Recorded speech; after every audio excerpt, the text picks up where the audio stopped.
এই শহর থেকে গ্রাম, একেবারে প্রত্যন্ত অঞ্চলে, এমনকি চরাঞ্চলে পর্যন্ত গিয়ে মানুষকে দ্বীনের তালিম দেয়। এইভাবে জিকির করো, এইভাবে নফল নামাজ পড়ো, এইভাবে কোরআন তেলাওয়াত করো, এইভাবে খাইতে বসো, এইভাবে মোনাজাত করো, এইভাবে নামাজ পড়ো, এইভাবে ইবাদত করো। এই যে শিক্ষাটা পীর মাশায়েখরা দিয়ে যাচ্ছেন, এই পীর ফাতেহাবাদ দরবার শরীফ দেখেন, আমরা এই ফাতেহাবাদ নামেও যদি আপনারা বলেন, কিন্তু আমরা দূর থেকে জানি এই এলাকার নাম হলো পীর ফাতেহাবাদ দরবার শরীফ। এই পীর ফাতেহাবাদ হওয়াতে এই এলাকার সম্মান কি কমছে না আরো বাড়ছে? এটা পীর ফকির পীর মাশায়েখদের এরিয়া, আল্লাহর আউলিয়াদের এরিয়া। তো আমার যেটা মনের থেকে আনন্দ সেটা হলো এই দরবারে মানুষদেরকে যে নফল বন্দেগীগুলো তালিম দেওয়া হয়, জিকিরের তালিম দেওয়া হয়, মোনাজাতের তালিম দেওয়া হয়। অনেক ক্ষেত্রেই দেখা যায় মোনাজাতে পীর সাহেব হুজুরও কাঁদেন, মুরিদানরাও কাঁদেন। এই চোখের পানিটা আল্লাহ পছন্দ করে। দরবারের সাথে লেগে থাকবেন, হক্কানি দরবারগুলিকে চাঙ্গা করেন। যেভাবে চতুর্দিকে ফিতনা ছড়িয়ে গেছে, এই ফিতনা থেকে বাঁচতে হলে আপনি একা দরবারে আসলে হবে না, আপনার সন্তানদেরকে নিয়ে আসতে হবে। সবান্ধবে পীর মাশায়েখদেরকে আপনারা সময় দিতে হবে। প্রতিষ্ঠিত যে প্রতিষ্ঠান রয়েছে, প্রতিষ্ঠানগুলোকে আরো প্রতিষ্ঠিত করতে হবে, তাহলে আহলুস সুন্নাহ ওয়াল জামাত আরো শক্তিশালী হবে। এই পীর ফাতেহাবাদ দরবার শরীফে যারা এসেছেন, আগামী অনুষ্ঠানে যারা আসবেন আরো 10 জন লোক দাওয়াত দিয়ে নিয়ে আসবেন। 10 জন না পারেন একজন অন্তত কয়েকজন লোককে দাওয়াত দিয়ে নিয়ে আসবেন, যে আমার মুর্শিদের বাড়িতে তোমাকে দাওয়াত, আসো। সাথে করে নিয়ে আসবেন, দায়িত্ব নিয়ে মেহমান হিসেবে নিয়ে আসবেন। এই দরবারে পর্যাপ্ত মেহমানদারি ব্যবস্থা আছে না নাই? এটা গরিব দরবার না, আল্লাহ পাকের দয়ায় হুজুর কিন্তু বছরের প্রায় অনেকটা সময় আমেরিকা, লন্ডন, ইউরোপ কান্ট্রিতে কাটায়। বিভিন্ন পৃথিবীর বহু রাষ্ট্রে হুজুরের মুরিদান আছে, পৃথিবীর বহু রাষ্ট্রে উনি সফর করেন। অতএব আপনারা আসলে তবারক হিসেবে পীর মুর্শিদের বাড়িতে কিছু খাইতে পারবেন না এরকম ভয় নাই। আপনারা সসম্মানে বন্ধু বান্ধব নিয়ে আসবেন, এই দরবারে খেদমত করবেন, আলোচনা শুনবেন, আমল করবেন। বন্ধু বান্ধব নিয়ে আসবেন। যেমন এই এখানে যত মানুষ আছে, আপনারা যদি সবান্ধবে আসেন আরো লোক বাড়বে, আরো দেখতে সুন্দর লাগবে, আরো সুন্নিয়ত চর্চা হবে।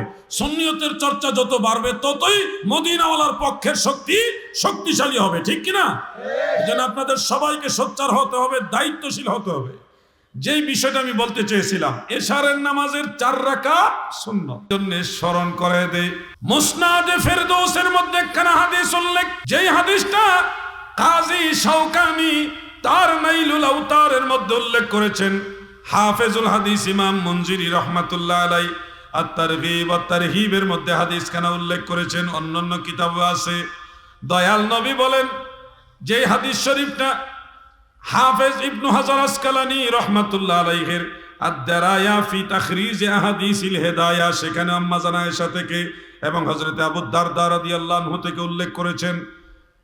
সেখানে উল্লেখ করেছেন, কেউ যদি এশারের নামাজের ফরজের পূর্বে মান সাল্লা আরবা রাকাতিন ক্বাবলাল ইশাই, যদি কেউ এশারের ফরজের পূর্বে 4 রাকাত সুন্নত নামাজ আদায় করে, সারা রাত দাঁড়িয়ে তাহাজ্জুদ নামাজ পড়লে যত নেকি, ওই সুন্নত নামাজ পড়লে সমান নেকি আল্লাহ দান করবে। সুবহানাল্লাহ! কত মহান সম্মান আল্লাহ আমার দয়াল নবীজির উসিলা দিয়েছেন। এই নামাজের আরেকটা গুরুত্বপূর্ণ ফজিলত আছে, আমি কি শোনাবো আপনাদের?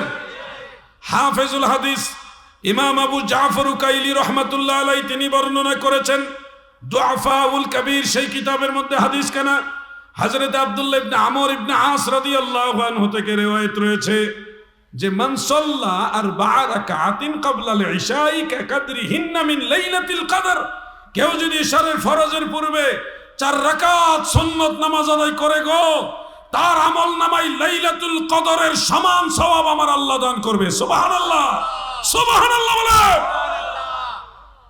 বছর ঘুরে মাহে রমাদানের শেষ 10 দিনের বেজুর রাতে লাইলাতুল কদর আসে। আর সেই লাইলাতুল কদর তো আমরা পাই, চেষ্টা করলেই পাই। আর আপনি যদি এশারের সুন্নত নামাজটা আদায় করেন, আল্লাহ তাআলা প্রত্যেক দিন আপনার আমল নামায় লাইলাতুল কদরের সমান সওয়াব দিবে। এই মহান সম্মান আপনারা কি হাসিল করতে চান কিনা, অর্জন করতে চান কিনা? গত 3 থেকে 3.5 বছর মতো আগে কয়েকজন আলেমী আমাকে বলছিলেন এশারের 4 রাকাত সুন্নতের কোনো দলিল হাদিসে নাই। কয়েকজন আলেম বলছিলেন আমাকে। তা আমি